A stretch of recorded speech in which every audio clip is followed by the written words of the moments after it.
instekken, 3 eromheen, terugheen en erop.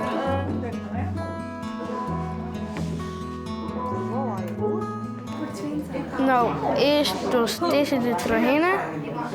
Helles deze van de onderkant erheen.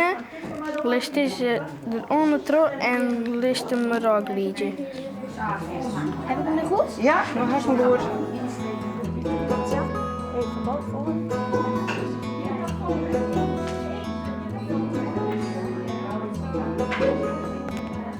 Nou, het begint al wat te liekje, hè? Ja.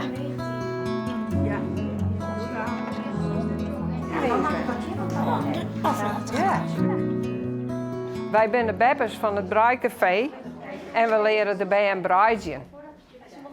Dat kon ze nog niet? Dat kon ze nog net en ze vinden het wel mooi werk. Want welke squallen ben we hier? Trimbalderskwallen in Gietsjerk. Voorin. En deze. Ja. Zullen zo, dan gaat het te stevig vast. Dan gaan die oren. De oortjes er al, hè? Die moest lezen. Die lange tree, die moest haar. Ja.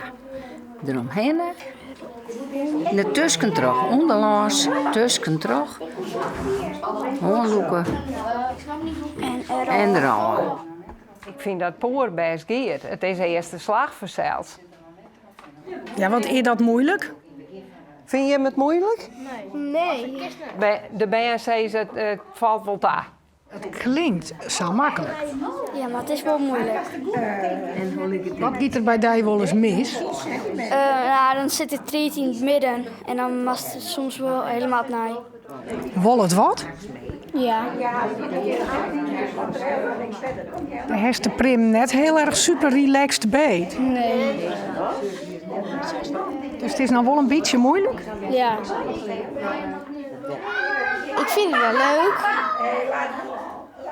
En als je je verveelt, dan kan je gewoon breien.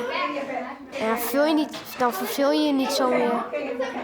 Dus als jij thuis bent straks en je verveelt je, dan ga je niet gamen, maar dan denk je, ik ga lekker breien.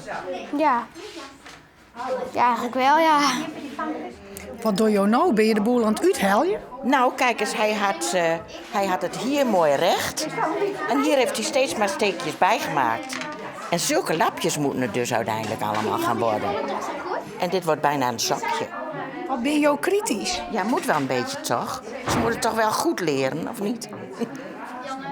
Maar het is geen boze beppe, hoor. Nee. Wat kan er al een misgaan? Nou, ze slagen wel eens wat door. Er valt wel eens een stekje. Ze beroddelen wel eens wat. En dan maken we helemaal weg, nee.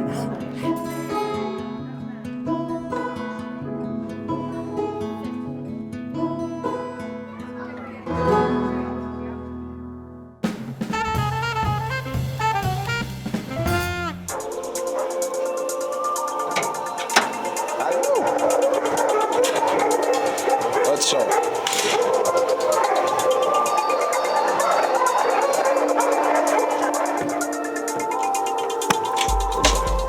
Ik ben sergeant Dirk.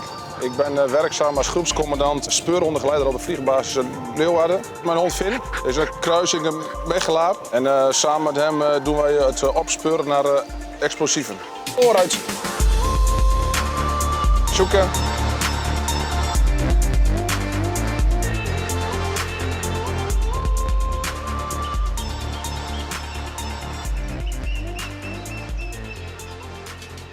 Juist. Finn, kom hier. Goed zo. Juist. Ja, goed zo. Dit is een oefening. Wij doen het na simuleren dat het om een verdachte auto gaat. Een verdachte auto waar we de intel van binnen hebben gekregen dat er eventueel explosieven binnen de auto kunnen wezen. En in zo'n geval kiezen wij ervoor om de hond op afstand vooruit te sturen naar het voertuig. Dan moet de hond zelfstandig om het voertuig heen zoeken. En op het moment dat de hond een melding maakt, dat hij aangeeft door passief te gaan zitten, dat wij hem uit de melding terugroepen naar ons toe. Ook voor onze eigen veiligheid. Goed zo. Ja, goed zo. Haha, juist. Hé, daar mag je. Hé, liefke. Hé, liefke. Ik heb het liefst een gedreven hond. Ik heb er heel veel moeite niet, maar een hond die ik aan de gang moet krijgen, dat past niet echt bij me. Dus ik heb er nu inderdaad een jonge hond bij. De andere hond is helaas door ziekte overleden. En ik ben begonnen met een jonge hond. En die ben ik nou samen met de jongens op de afdeling, zijn we die aan het klaarmaken. Voor mij dan. Dan word ik ook een team. Maar stel dat een van de jongens zijn hond uitvalt, dan kan ik mijn hond doorschuiven. Om altijd operationeel te blijven. Ja. En de hoen die hier op de basis binnen, gaan die dan ook de hele verhaal hoor? Ja, klopt. Ja, van het Midden-Oosten tot Afrika, alle continenten. We hebben 2 vluchten met bewakingshonden. En die kunnen elkaar aflossen tijdens uitzendingen. Zodra je eigenlijk weet waar de vliegtuigen naartoe gaan en die moeten bewaakt worden, dan gaan de honden gewoon mee. Ik ben met hem 2 jaar geleden in Curaçao geweest. Daar hebben wij de politie op het eiland daar geassisteerd. 2 jaar geleden op het vliegveld in Hato was daar een liquidatie geweest. Toen was het eiland zat en wouden toen de vuurwapens van het eiland hebben, de illegale wapens.